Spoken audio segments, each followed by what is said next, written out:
Hi, this is Billie Beene here with another segment of the Nunatayet series. This will be chapter 5 as part 2 of the children in the Valley of Vision locating their orb of destiny. And the orb of destiny is based on multi-generations of DNA selected by Y. Okay. This is about Tekoa. We're picking up with Tekoa. We last left her. She had bolted upright in bed, and she would remain. She was in her seeker outfit, and she would remain in this outfit until she enters her destiny orb and receives her finder's outfit. Okay. So she steps out of her dream cave to look across the valley of vision at thousands of light orbs, floating a few inches above the ground, waiting for seekers. And the orbs are a little bit larger than a 7-year-old. So as 7-year-old children, and some people are seeking a change in their life. They could be adults, or they could be later in their age line, a teenage years, or 20s or 30s. So as the individual approaches the orb that is their orb, it will accommodate itself size-wise, so they enter into it. And that's when the hair change occurs. Now, the hair color change for the young people can go from their natural color to white. And then when they're an adult and they meet their soulmate, it will begin to change into a natural color. But some people who are seeking a change in their destiny, their occupation, and have already married and have their natural color hair, their hair color will not change. Now, if they come in as an adult, but say their spouse is no longer living, they're older, and they go into the orb, their hair can either remain their natural color, or it also can change to white. So she steps out of her dream cave and she looks across and sees the orbs. Each orb has a unique color, smell, taste, texture, sound, vibration, and frequency. This combination attracts the individual who responds with ancestral, parent, and their own unique history and DNA. Y created the ancestral history pathways, promptings for individuals, and the complex multi-generational DNA helix to support the individual in his or her destiny seeking.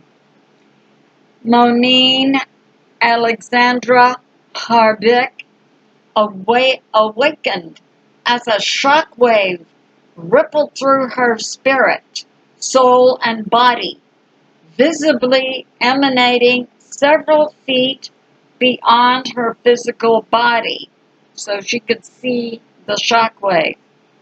She, a princess of the great Sultan, inheritor of the shock, inventor of navigating, shook her imperial self. She awoke, grousing and groaning, spewing contemptuous words at glistening cave walls.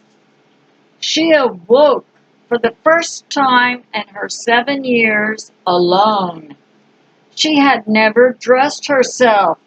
Her family did not prepare her for this significant alone experience because her bloodline had been changed out of pattern. A normal pattern was for children to be raised by their parents for the first 5 years of their life, assisted by extended family members from both father and mother bloodlines. After the first 5 years, unless there were other younger children, the parents returned to their destiny positions, and the child was raised by the extended families, with the parents visiting every week for 2 months and then staying for a month. In other words, after the first 5 years of the child's age, unless there were younger children, the parents both returned to their destiny occupations. And sometimes, their destiny occupations were different from one another, so the parents were also separated from one another. But they come home to their tribal home once a week, like on the weekends, and then after a month, they would come home and stay for a week. This pattern continued until the child began his or her destiny training, which we know is about 7 years of age. At that time, the child traveled to his or her school and stayed at the school, returning home every 2 months to stay for 2 weeks. So the child also, after their 7th year, they would go for their destiny training. They actually began their destiny training at 12 years of age. And that's when they would be going away and then coming home, like on the weekends or for several weeks, to stay connected to their tribe. Now, when the children leave the tribe and they go to their destiny training school, if it's a large tribe, they already have tribal members at that school. Or sometimes affiliated tribes have a tribal member. But the children never go to a school away from their tribe without tribal ancestral family ties at the school. So they're always looked after, and keeps them on the right path, and keeps their families up to date on what it is they're doing. So it's like having eyes everywhere. Okay, so the child was always accompanied and chaperoned, yes, by his tribal members. Okay, the realm of Nunatayet has certain universal beliefs.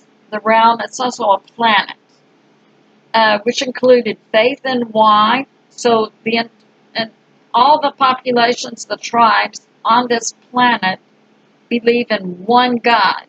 That's why. Their creator God. Their attempts to live their lives are put forth in the book of why, and their children were to be nurtured by all. So, universal planet-wide beliefs. The normal family line was presaged and prescribed by history of the parents, extended family lines of both bloodlines, and the tribe's culture within their planet, Nunatayet. None of these backups existed for Monine.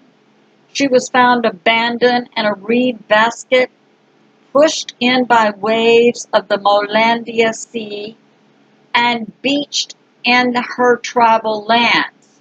She was adopted based on the closest DNA match to her nearest relative. Her unfavored fate was compounded by her adopted relative. He turned out to be a widower with no children, no siblings, and no extended family members. He was of great age. He did have wealth and servants to take care of her, but no family guidance or support. Her sense of isolation and loneliness increased with age. Thomas John Jansen, son of a Jawath and a Jawatha, the priest bloodlines, snuggled deeper in his cushiony bed quilts, dreaming of facing down gigantic slathering wolfhuns ridden by soul catchers. His cinematic dream was cut short by loud banging on the floor above his bed. He bolted upright, shouting, "Hey!" Thomas John Jansen awakened and remembered his quest for today, to locate his destiny orb. He believed he had been created to be a combat warrior, forever defending Nunatayet from outside realm invaders, which meant slicing and dicing with the best sword swingers. Marie Lakoski set her feet firmly on the floor and arose from her bed in a single fluid move. Moroni, born of the Nakomi tribe's gene pool of balancers, glided over her paths in life. Beacons of light illuminated her face. She followed the beacons outside her dream cave. Her breath deepened. She moved toward a distant orb, attracted by its signal. Baruch from the land of the turtle, where sea apples grow 1,100 meters below sea level, rolled out of his bed as he was pulled toward the door of his dream cave. He noticed he was already dressed in his seeker outfit. When he located his orb of destiny, his hair would turn white and he would be in his finder's outfit, representing his occupation destiny.